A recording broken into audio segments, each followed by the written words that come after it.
आप लोग कैसे हैं। हमें आशा होगा कि आप लोग अच्छे ज़रूर होंगे। एक पारंपरिक गीत आप लोग को 2 लाइन सुनाया जा रहा है कि काशी मथुरा से घर ही निक धाम बा,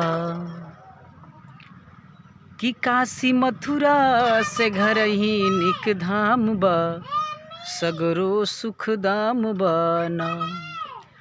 काशी मथुरा से घर ही निक धाम बा, सगरो सुख दाम बाना। मात पिता यस न देवी देवतनवा,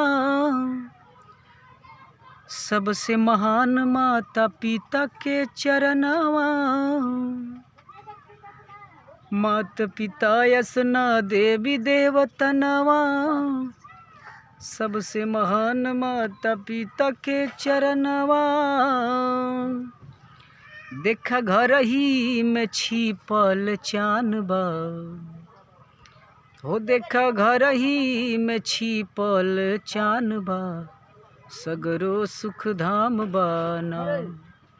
काशी मथुरा से घर ही निक धाम बा, सगरो सुख धाम बाना। मात पिता गुरु के सेवा सब करिहा, अरे उनके चरणवा में सिरवा झुकइहा। मात पिता गुरु के सेवा सब करिहा, उनके चरणवा में सिरवा झुकइहा।